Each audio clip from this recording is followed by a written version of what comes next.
Imagine for a moment. Have you ever had to do something that felt very, very difficult?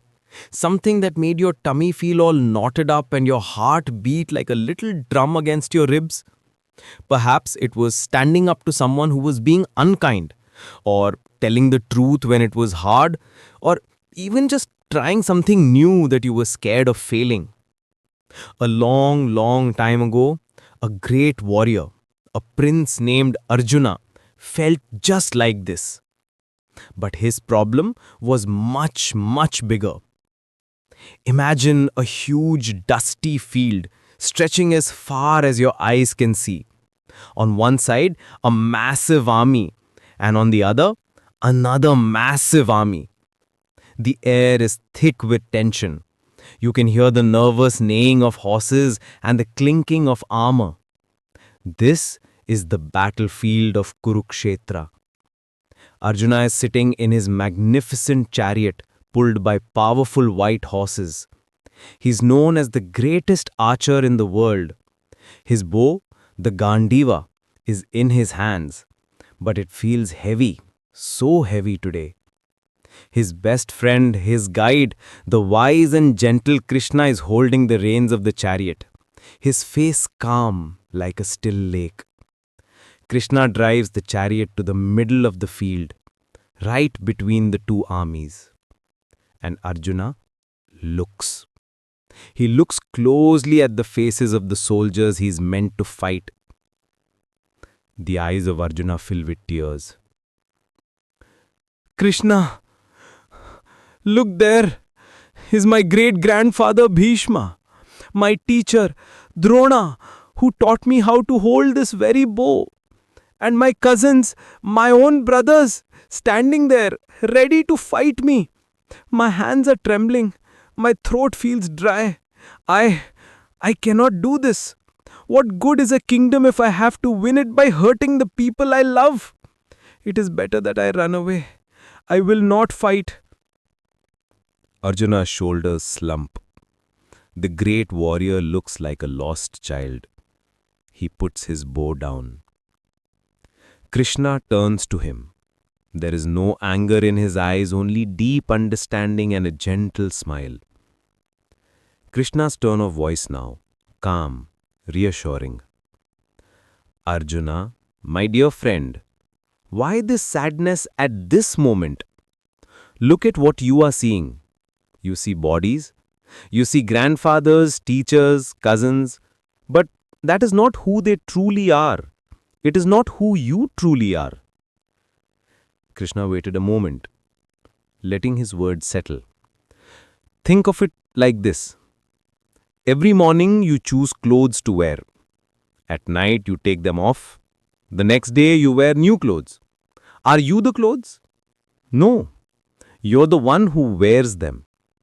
Our bodies, Arjuna, are just like clothes for our soul. The soul is the real you. The part that thinks, that feels, that loves, and that part, it can never be destroyed.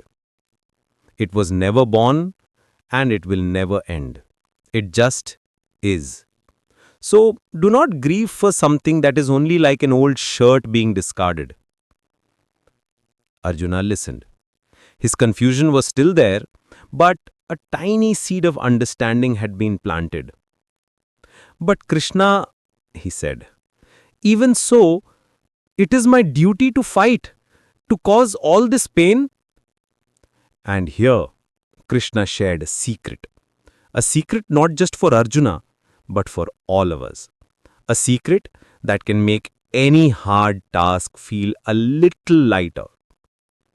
He told him about Karma Yoga, the yoga of action. Your work, Arjuna, Krishna said, your special duty in this world is to be a warrior. It is your dharma. So do your work. Do it with all your heart, with all your skill, with all your focus. Put everything you have into it.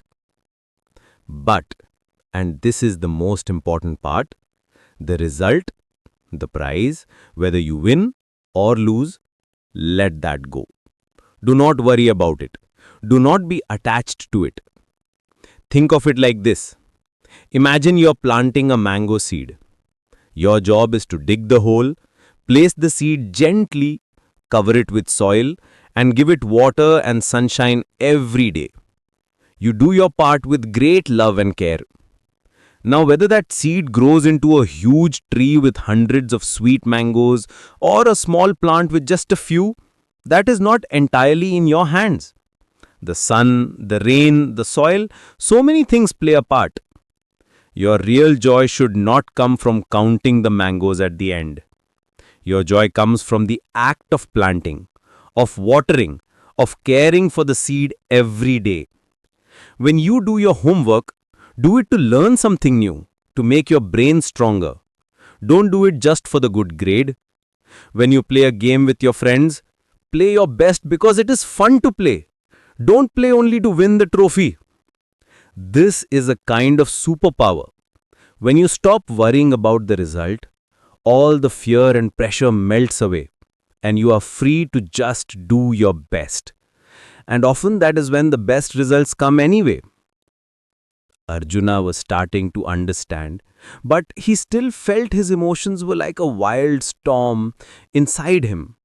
His anger, his sadness, his fear. Krishna smiled again. He told him a small story.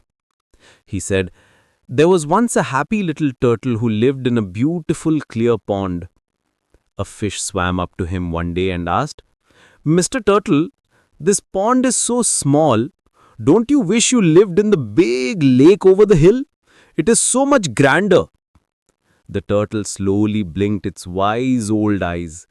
It replied, 'My dear fish, here I have clean water, tasty green plants to eat, and the warm sun on my shell. I have everything I need to be happy right here.'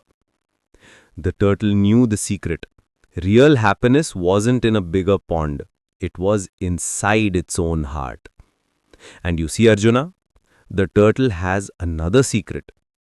When there is danger or too much noise, what does it do? It pulls its head, its legs, its tail, all inside its strong shell. The world outside can be stormy, but inside its shell, the turtle is safe and calm. Your senses are like the turtle's limbs. Sometimes the world outside is too noisy, too distracting. People might say things that make you angry, or you might see something that makes you sad. In those moments, you can be like the turtle. Pull your feelings inside for just a moment. Take a deep breath. Find that quiet, safe place, your own shell, right inside you. From that calm place, you can make a better choice. Arjuna took a deep breath. He could feel a strange calmness spreading through him. There was just one last fear lingering in his heart. The fear of being alone in this great struggle. And Krishna gave him one final beautiful assurance.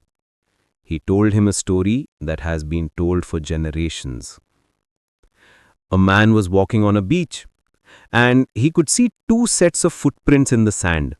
One was his, and the other he knew belonged to God, walking beside him. But he noticed that during the saddest, most difficult times of his life, there was only one set of footprints. This troubled him. So he asked, "Lord, you promised you would always walk with me. Why did you leave me when I needed you the most?" And the Lord gently replied, "My precious child, I never left you. During your times of trial and suffering, when you see only one set of footprints, it was then that I carried you." So, even when you feel most alone, when the challenge feels too big, remember, you are being supported. You are being carried. You are stronger than you think. Hearing all this, Arjuna slowly stood up in his chariot. The sadness was gone. The confusion was gone. He picked up his great bow, the Gandiva. He wasn't the same man who had sat down moments ago. He understood now. The battle wasn't about winning a kingdom. It was about standing up for what was right. The real battle, The battle against his own fear and doubt was already over.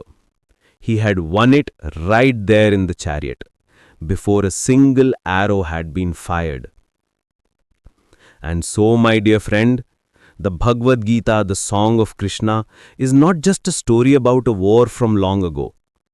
It is a story about the battles we all face inside ourselves. The next time you face your own Kurukshetra, a tough exam, a disagreement with a friend, or the fear of trying something new, remember Arjuna. Remember Krishna's advice. Do your duty, your dharma, with all your heart. Find joy in the work itself, not just the reward. When your feelings become a storm, be the wise turtle and find the calm